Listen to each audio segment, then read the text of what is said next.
예수님은 우리를 위해 이 땅에 오셨습니다.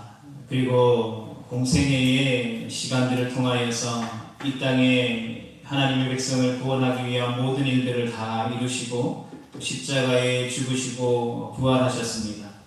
그리고 부활하신 이후에 사랑하는 제자들과 함께 계시며 하나님의 나라의 일들을 가르쳐 주셨고 때가 되매 하나님 보좌 우편으로 승천하셨습니다. 그리고 이제 그분이 말씀하신 그 말씀을 기억하며 예수님의 제자들이 오순절 마가의 다락방에서 함께 마음을 모아 기도하기 시작했습니다. 그래서 그들 가운데에 오늘 본문에 기록된 것처럼 함께 마음을 모아 기도할 때에 성령이 임한 것을 보게 됩니다. 그리고 그들은 성령님이 임하고 난 뒤 밖으로 뛰쳐나가게 됩니다. 나가서 각 나라와 족속과 백성의 방언으로 복음을 전할 것이죠. 바라기는 우리 가운데도 동일한 성령의 불이 임하기를 간절히 기도합니다. 우리가 앉은 곳에서 예배드리고 기도하는 곳에서 성령의 충만함을 받아 다른 방언으로 말하더라. 이런 역사가 나타나 보이고 경험되며 느낄 수 있는 교회 공동체가 되기를 축복합니다. 그리고 이 모습이 바로 사도행전적인 교회의 모습입니다. 교회가 함께 모여 하나님을 예배할 때에 성령의 음성을 들을 줄 아는 사람들이 많은 교회가 바로 살아있는 하나님의 교회라고 할 수 있을 것입니다. 또한 하나님의 말씀이 살아있는 교회가 그 말씀이 우리의 삶 가운데 실제가 되는 것을 경험하는 교회가 바로 하나님의 교회라고 할 수 있습니다. 이처럼 초대교회는 성령으로 잉태되었다라고 말할 수 있을 것입니다. 그러하기에 오늘날 동일한 성령으로 잉태된 교회가 무수한 그 성령 하나님의 인도하심을 따라 오늘날까지 이어졌기 때문에 오늘날 우리가 모여서 예배하는 이 교회 공동체도 바로 성령으로 잉태된 교회라는 사실, 성령으로 이끌림받고 성령을 통해서 하나님의 일들을 감당하는 곳이 바로 주님의 몸된 교회라는 사실들을 우리가 기억해야 할 것입니다. 그렇기에 오순절 성령의 임함과 그 성령 하나님의 역사가 우리 가운데 오늘도 동일하게 실제로 경험되고 이야기되고 또 그것들을 볼 수 있어야 한다는 것입니다. 많은 교회들이 또 많은 성도들이 우리가 초대교회로 돌아가야 된다, 또 초대교회의 영성을 회복해야 한다라고 말을 합니다. 우리가 앞에서 살펴보았던 것처럼 바로 오순절 그 마가의 다락방의 임함으로 말미암아 그 자리 가운데 모였던 제자들 가운데에 일어났던 그 삶의 변화와 또 믿음의 역사들이 바로 사도행전적인 교회의 본질이고 핵심일 것입니다. 많은 사람들이 사도행전적인 교회를 꿈꿉니다 라고 이야기하면 이 베드로의 설교를 통해서 5,000명, 3,000명이 예수님을 믿고 회심해서 많은 일들이, 많은 성도들이 교회 안에 넘쳐나는 것, 또 그리고 또 각자의 재산들을 가지고 와서 교회의 재정이 넘쳐나서 많은 구제의 일들을 하는 것이 이 초대교회 사도행전적인 교회의 본질이다라고 생각하는 경향들이 많다라는 것이죠. 살펴보았던 그런 많은 3,000명, 5,000명이 베드로의 설교 한 번에 회심해서 교회 공동체 안에 들어오고 또 많은 일들을 통하여서 교회가 많은 사람들에게 선한 영향력을 끼치는 것은 이 사도행전적인 교회의 본질이 아니라 그 본질을 지킴으로 행해서 이루어지는 나타나는 교회의 현상이다라는 것이죠. 자연스러운 현상이다라는 것입니다. 우리가 앞에서 살펴보았던 사도행전적인 교회의 본질은 제쳐두고 그 본질로부터 파생되어지는 어떠한 현상들에만 우리가 집중하는 것이 어쩌면 우리가 잘못 알고 있는 사도행전적인 교회의 모습은 아닌가 생각해 보게 됩니다. 우리가 생각을 많이 하게 되면 사람이 보이게 되고 또 기도를 많이 하면 하나님이 보인다는 말이 있습니다. 이처럼 교회가 살 길은, 교회가 바라보고 추구해야 할 길은 바로 오직 성령 충만한 길임을 이 시간 믿음으로 확신합니다. 여러분, 우리에게 주신 비전과 사명은 무엇입니까? 반대로 교회에 주신 하나님의 꿈과 비전은 무엇입니까? 우리 지난주의 말씀을 통하여서 교회 설립 기념주의를 통하여서 우리가 나아가야 할 방향, 교회가 꿈꾸어야 할 비전이 무엇인지 우리가 함께 고민해 보기를 도전했습니다. 우리의 삶 속에서 교회를 얼마나 생각해 보셨습니까? 그리고 교회를 향한 하나님의 꿈과 비전이 무엇인지 고민하고 기도해 보셨습니까? 또 한 주간 설교 말씀을 준비하면서 제 안에도 고민되어졌습니다. 과연 나에게 있는 어떤 거품과 군살들을 빼고 나면 과연 나에게 남는 것은 무엇일까? 열정들이 있을 수 있고, 어떤 목사로서 허세고 있을 수도 있을 것이고, 이것저것 배웠던 이론과 지식들도 있을 것입니다. 또 그리고 많은 인문학적인 생각들과 또 이 감동들 또한 있을 것입니다. 뿐만 아니라 삶에서 일어나는 어떤 고난과 문제들, 그리고 실제적으로 당장 해결해야 하는 실제적인 문제들도 있을 것입니다. 그것들을 이렇게 막 나열해 놓고 여기서 중요하지 않은 것들을 하나씩 빼고 왔습니다. 다 빼고 그렇게 거품들과 어떤 군살들을 빼고 나니까 남는 것은 교회밖에 남지 않았습니다. 그래서 예수님을 따른다라는 것은 생명을 걸고 하는 것이구나. 주님의 몸된 교회를 섬기는 것은 모든 것을 다 제쳐놓고 생명을 걸고 하는 것이구나라는 것을 깨닫게 되어지는 것이죠. 이 말은 무슨 말이냐 하면 더 이상 세상의 가치, 세상의 방법으로 살아갈 수 없다라는 것을 이야기하는 것이죠. 그래서 우리가 주님의 몸된 교회가 되고 주님의 몸된 교회의 머리 되신 예수님을 따라 산다라는 것은 그냥 단순히 삶을 살아내는 것에 그치는 것이 아니라 우리의 생명을 거는 것이다라는 것을 의미한다는 것이죠. 오늘날 교회의 문제는 어떤 지식이 부족하기 때문에, 어떤 교회의 정보가 부족하기 때문이 아니라 어쩌면 생명을 걸지 않는 것이 문제이지 않을까 생각해 보게 됩니다. 반대로 말하면 십자가를 지지 않는 것이 오늘날 교회가 처한 문제지 않을까 싶습니다. 예전에 부교육자 생활을 하다 보면 사역을 그만두고 사임하고 다음 사역지를 준비하는 기간 동안 특별히 일부러 한 2달 내지는 3달 정도의 시간들을 가졌던 적이 있습니다. 그래야 다른 교회들을 이렇게 둘러보기도 하고 또 경험해 보기도 할 수 있으니까. 부교육자로 있거나 하면 이렇게 많은 교회들이 어떠한 모습으로 예배드리는지 잘 경험해 보지 못하는 경우들이 많기 때문인 것이죠. 그러다 보니까 이렇게 한 달 정도는 매주 일찍 일어나서 교회들도 이렇게 검색해보고 흥미가 가는 교회들, 또 나와 비전이 같은 교회들을 이렇게 찾아보기도 하고 또 방문해서 예배드려보기도 하고 아이들을 주일학교 보내보기도 하고 이렇게 했었죠. 한 달이 지나고 나니까 그러한 모습들도 좀 나태해지더라고요. 왜냐하면 이게 수도권으로 가면 큰 교회들, 대형 교회들이 많잖아요.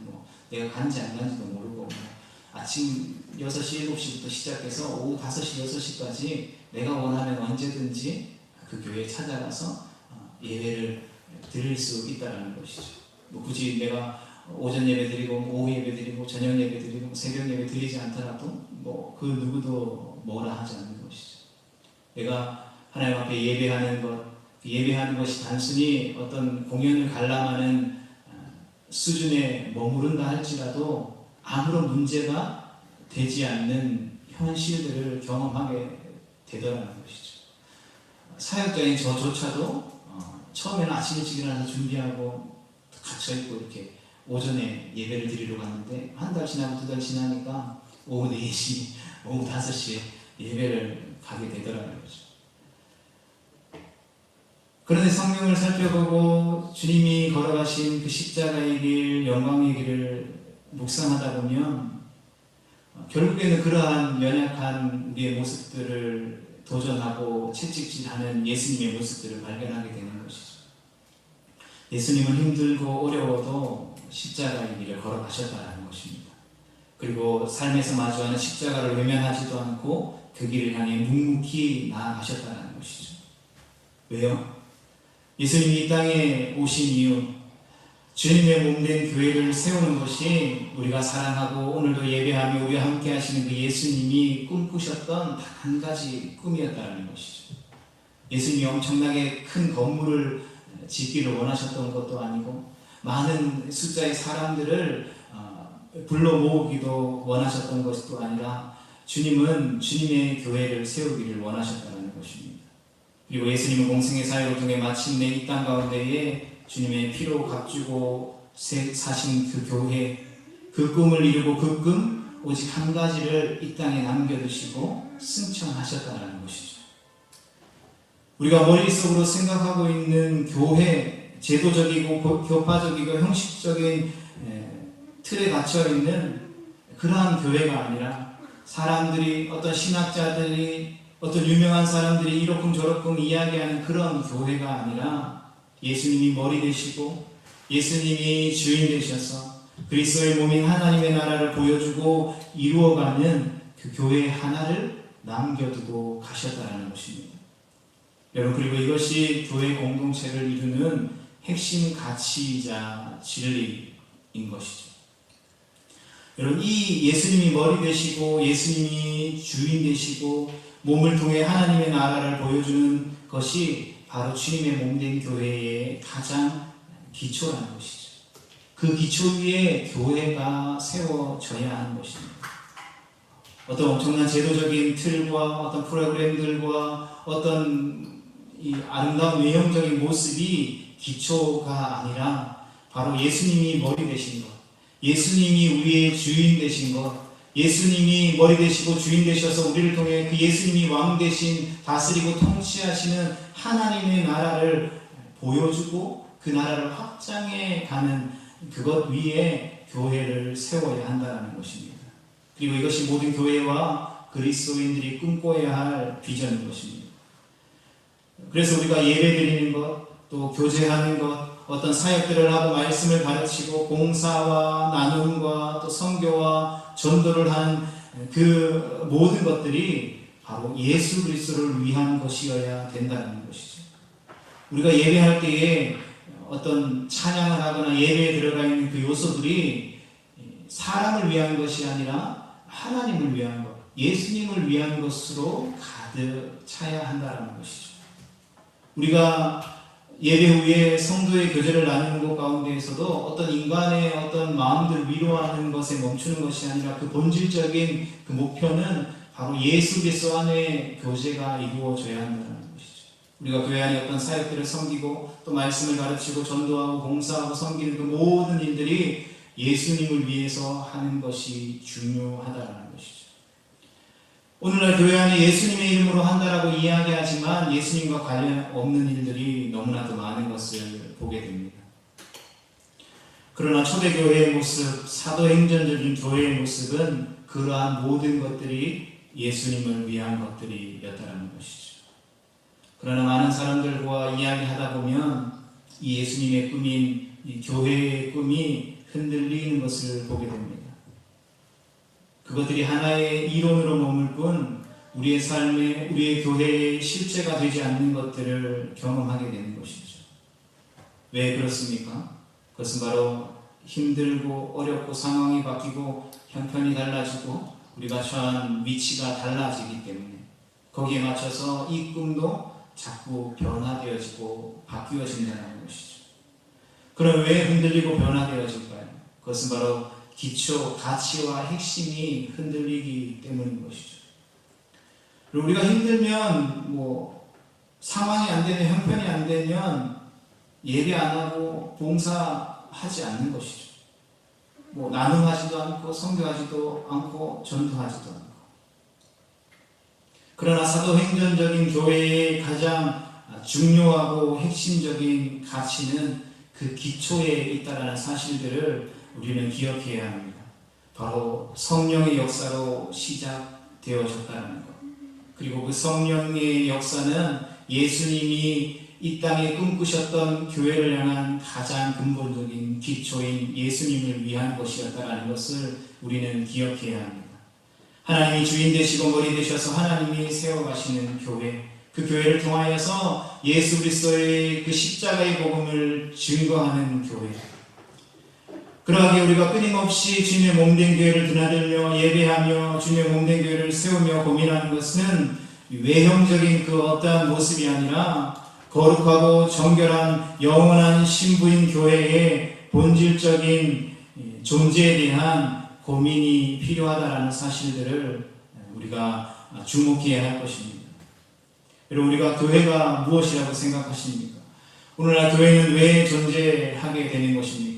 그리고 교회는 무엇을 위해 존재하고 있습니까? 예수님이 이 땅 가운데 오셔서 생명 바쳐 세우셨던 주님의 꿈인 교회는 그런 이 시대의 대안이 될 수 있겠습니까? 이 시대의 희망이 될 수 있겠습니까?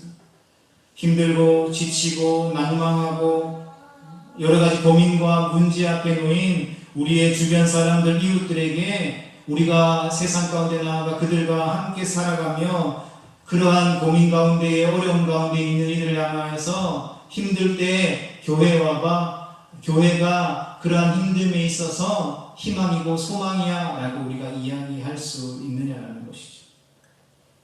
오늘날 많은 사람들이 때로는 그렇게 이야기하는 일들도 있지만 그렇게 이야기하지 못하는 사람들도 너무나도 많다는 것이죠. 교회가 살면 세상이 산다라는 말을 믿으십니까? 교회가 무너지면 세상이 무너진다라는 말을 믿으십니까? 진짜 그렇다라고 생각하십니까? 그것이 생명 걸고 헌신할 만큼 확신을 가지고 있는 일입니까? 바꿔 말하면 생명 바칠 만큼 우리의 삶의 모든 것을 다해서 헌신할 만큼 교회가 우리에게 값진 것이냐라는 것이죠. 교회를 향한 오늘날의 많은 이야기들이 있습니다. 교회가 이렇고 저렇고. 그렇지만 그럼에도 불구하고 오늘날 이 시대의 문제는 교회의 절망이라는 것이죠. 우리 공동체의 위기는 그리스도인의 절망이라는 것입니다. 그러나 바꿔 말하면 생명 거는 교회가 있다면 세상은 소망이 있는 것입니다. 생명 거는 성도만 있다면 교회에 소망이 있다는 것이죠. 이런 교회에 생명 없이다 라고 이야기하면 우리 속에 가장 떠오르는 것은 무엇입니까? 이런 오늘날 우리가 많은 여러 가지 미디어들이나 아니면 이 사람들과의 그 대화 속에 오고 가는 그 이야기들이나 그러한 성경적이지 않은, 성경으로부터 주어지지 않은, 머리 대신 예수님으로부터 오지 않는 그러한 잘못된 생각들과 인식들이 하나님 앞에 생명 걸어야 합니다 라고 이야기하면 우리의 마음을 불편하게 한다는 것이죠. 여러분, 우리가 사랑하는 가족들을 위해서, 아니면 자녀들을 위해서, 아니면 부모님들을 위해서 나의 모든 것을 바쳐서 헌신해야 합니다 라고 이야기하면 여러분, 그것이 당연하게 여겨집니까? 아니면 불편하게 여겨집니까? 정상적인 가정이라면 그것이 결코 불편하게 여겨지지 않는다는 것이죠. 제가 우리 가정을 위해서, 자녀들을 위해서 헌신하며 나의 어떤 것들을 포기하고 또 그들을 위해서 수고하며 애쓰는 것이 당연하다는 것이죠. 이것이 노동으로 여겨지고 불편한 것으로 여겨지고 하기 싫고 귀찮은 것으로 여겨지지 않는다는 것이죠. 여러분, 이 땅의 교회만이 유일한 희망이고 대안이라는 사실들을 우리가 기억했으면 좋겠습니다. 우리 하나님, 천지 만물을 말씀으로 창조하신 창조주 하나님, 오늘도 사회 역사하셔서 온 천지 만물을 다스리고 통치하시는 그 하나님이 여러분 부족함이 어디 있겠습니까? 그 하나님께 부족함이 어디 있겠냐는 것이죠. 우리가 드리는 어떤 물질이, 우리가 드리는 시간이, 우리가 드리는 어떠한 것이 부족하기 때문에 그 하나님이 만족함이 없으신 분이시겠습니까? 그렇지 않다라는 것이죠. 성경에 많은 부분들이 그러한 것을 증언하고 있다는 것이죠. 너희가 찬양하지 않으면 내가 저 돌들을 통해서도 찬양받을 거야 라고 말씀하셨던 분이 바로 우리 하나님이시다는 것이죠. 그럼에도 불구하고 에베소서 1장 23절에 보면 그 부족함 없으신 그 하나님이 유일하게 만족하는 것이 무엇이냐면 바로 교회라는 것이죠. 그 하나님이 만족함이 없으신 분이 유일하게 약점이 있다는 것이죠. 그 약점이 뭐냐면 교회라는 것입니다. 교회를 통해서 주님은 기쁨을 누린다는 것이죠. 만족함을 누린다는 것이죠. 교회의 모습이 어떠한지 상관없이 주님의 몸된 교회를 통하여서 하나님은 기뻐하시고 영광 받으신다는 것이죠.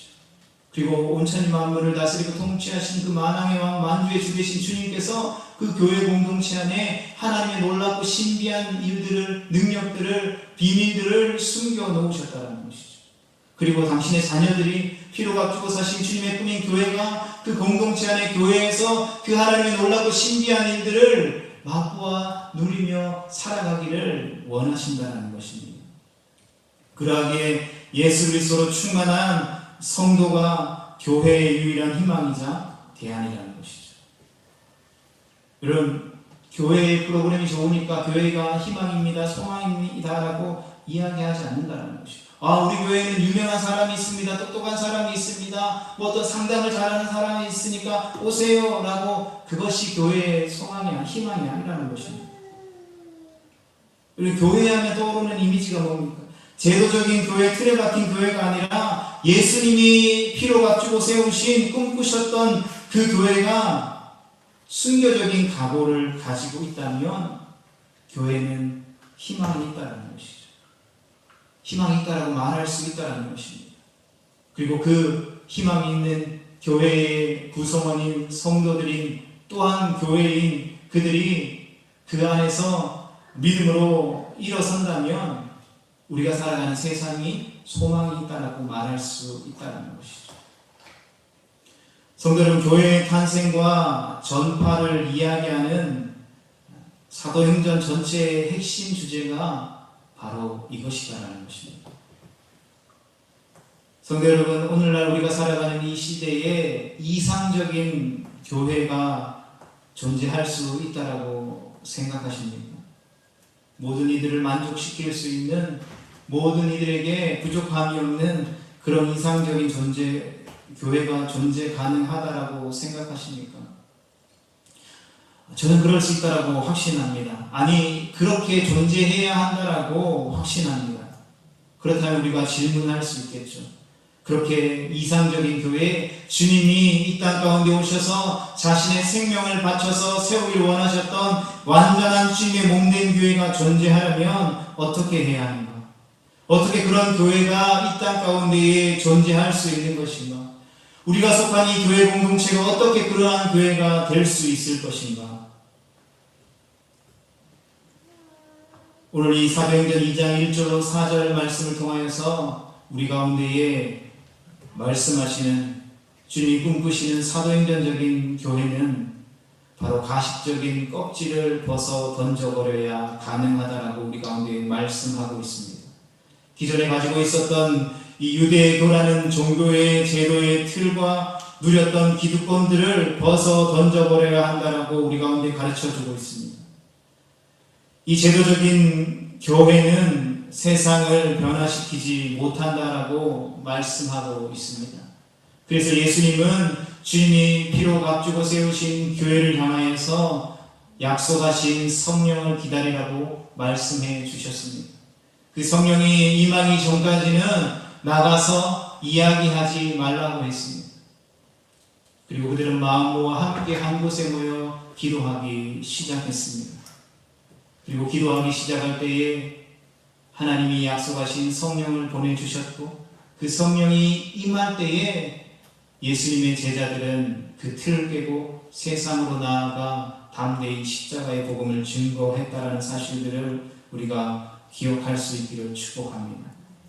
예수님이 못 박혀 죽으셨던 것처럼 이 시대를 향한 어떠한 대상과 어떠한 상황과 어떠한 모습이 있든지 상관없이 그것이 중요한 것이 아니라 우리가 오늘 초대교회의 성도들처럼 성령을 사모하며 우리가 성령을 사모한다라고 이야기하면 많은 사람들이 신비한 것을 생각합니다. 왜 그렇게 생각할까요? 나와 상관없는 신비한 어떤 신령한 사람들의 어떠한 일이라고 생각하고 나와 거리가 먼 것이다라고 생각하는 경우가 많다라는 것이죠. 왜 그렇습니까? 모르니까. 경험해보지 못했으니까. 또 이 성령에 대한 실수나 오해나 인간의 연약함이 있기 때문에 본능적으로 거부감이 있다는 것이죠. 그러나 오늘 2장 1절로 4절 말씀에 보면 성령이 임할 때 그들 가운데 일어났던 일이 무엇입니까? 가장 먼저 이 땅 가운데 성령님이 임하셔서 하셨던 일은 그들로 주저앉아 있지 않게 하고 온 예루살렘과 사마리아와 땅끝까지 이르러 복음의 증인이 되는 그러한 놀라운 역사였다는 것이죠. 우리가 성령을 사모한다는 것은 어떠한 신령한 다른 여러 가지 은사들도 있지만 그것은 앞에서도 말씀했던 것처럼 성령이 임함으로 인해서 나타나는 다양한 제한 없는 창조주 하나님의 사역이다라는 것이죠. 그러나 가장 본질적인 기본적인 교회의 기초는 우리에게 성령이 임할 때에 우리로 하여금 세상에 바라던 것들을 내려놓고 주의 복음을 증거하게 한다는 것이죠. 그리고 이것은 바로 지극히 정상적인 것이다라는 것이죠. 여러분, 성령으로 예수님이 잉태되신 것, 죽으시고 부활하시고 승천하시고 성령을 우리에게 보내주신 것, 이것은 신비로운 일이 아니라는 것입니다. 지극히 정상적인 일임에도 불구하고 오늘날 많은 교회들이 이렇게 지극히 정상적인 것을 경험하지 못하고 살아가기에 이것은 신비로운 일, 사도행전 성경에만 있었던 그런 이례적인 일이라고 생각하며 성령을 사모하지 않습니다. 성령을 사모하지 않는다는 것은 예수님을 필요로 하지 않는다는 것이죠. 예수님은 성령이 필요하다라고 말씀하셔서 함께 마음을 모아 기다려 성령을 받고 난 이후에 교회가 해야 될 역할들을 가르쳐 주겠다라고 말씀하셨습니다. 그러나 오늘날 교회는 예수님이 말씀하신 것 필요하지 않다라고 말합니다. 그거 없어도 복음을 전할 수 있고 우리끼리 부흥할 수 있고 성장할 수 있다라고 말하는 것이죠. 예수님이 말씀하셨던 것은 2000년 전에 그때 당시의 상황에 머물러 있는 것이지 오늘날 21세기에는 어울리지 않는다라고 말하는 시대로 우리가 살아가고 있다는 것입니다. 우리는 왜 자꾸 성경을 벗어나서 어떤 인간적인 제도적인 프로그램적인 틀에 우리를 가두려고 할까요? 사도행전적인 교회, 우리가 꿈꿔야 할 교회의 모습은 예수님이 말씀하신, 예수님이 기다리라고 하신 이 성령을 받기 위해 함께 마음을 모아 기도하고 하나님 우리 가운데 성령을 부어주실 때에 하나님의 나라를 위해 예수 그리스도의 그 영광을 위하여서 세상을 향해 뛰쳐나아가는 것이 바로 사도행전적인 교회, 우리가 꿈꿔야 할 교회의 모습인 줄 확신합니다.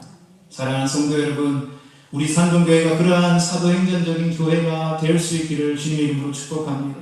그러한 사도행전적인 교회를 꿈꿀 수 있는 우리 모두가 될 수 있기를 주님의 이름으로 축복합니다. 이 사도행전적인 교회를 꿈꾸기 위해서, 이루어가기 위해서, 세워가기 위해서 우리가 해야 될 것은 무엇입니까? 우리가 버려야 하고 우리가 깨트려 버려야 할 것은 무엇입니까? 주님의 피로 값주고 세우신 교회를 위해서 우리의 생명을 바쳐 헌신하며 나아가기 위해 우리 가운데 필요한 것은 무엇입니까? 오늘 주님 우리에게 말씀하십니다.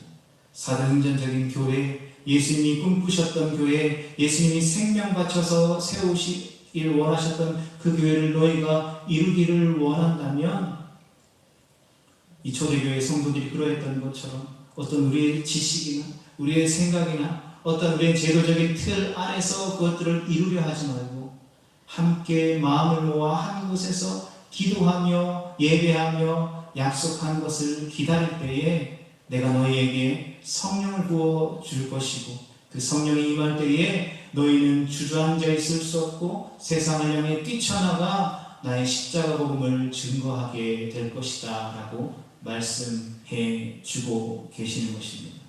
오늘 이 주님의 음성을 믿음으로 아멘으로 화답함으로 말미암아 주님이 꿈꾸셨던 그 사도행전적인 교회를 우리 모두가 함께 이루어가고 세워가고 꿈꿀 수 있는 우리 모두가 되어질 수 있기를 주님의 이름으로 축복합니다.